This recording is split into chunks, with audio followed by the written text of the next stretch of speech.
సంగారెడ్డి జిల్లా పటాన్చెరు నియోజకవర్గంలోని తెల్లాపూర్లో స్వర్గీయ జి ఎల్లన్న 85వ జయంతి వేడుకలు ఘనంగా నిర్వహించారు. మాజీ మంత్రి హరీష్ రావు జి ఎల్లయ్య ఎన్క్లేవ్లో ఎల్లన్న విగ్రహాన్ని ఆవిష్కరించారు.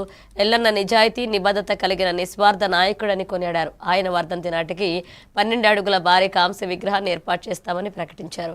ఈ కార్యక్రమంలో ఎమ్మెల్యే గూడెం మహిపాలారెడ్డి, మాజీ ఎమ్మెల్సీ భూపాలారెడ్డి, కార్మిక సంఘాల ప్రతినిధులు పాల్గొన్నారు.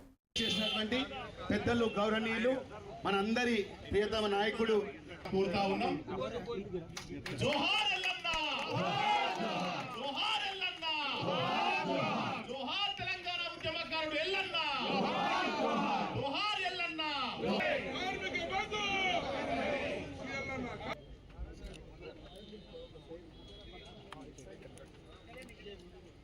కార్మికుల పక్షాన కార్మికుల కోసం అనుక్షణం ఆలోచిస్తూ వారి సంక్షేమానికి BHL ఎన్నోసార్లు గెలిచి అక్కడ HCL కానీ బయట ఇండస్ట్రీస్లో కూడా చాలామంది కార్మికులకు సేవలు అందించిన వ్యక్తి మన ప్రాంతంలో ఎంతో మంది కార్మికులకు సేవలు అందిస్తున్న వ్యక్తి ఎల్లన్న గారు.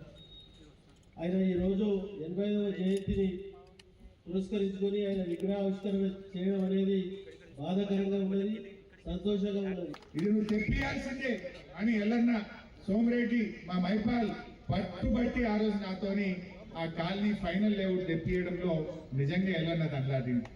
అట్లా ఆయన చివరి దాకా ఎక్కడ చిన్న అవకాశం వచ్చినా ప్రజల కోసం, కార్మికుల కోసం, ఈ ప్రాంత అభివృద్ధి కోసం, BHL కోసం ఎనలేని సేవలు చేసినటువంటి ఎల్లన్న ఆయన ఎప్పుడూ చిరస్మరణీయుడుగా ఉంటాడు.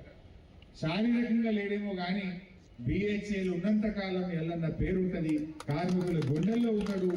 మరి పేదల పక్షపాతిగా, కార్మిక పక్షపాతిగా, తెలంగాణ వాదిగా ఆయన పేరు చిరస్థాయిగా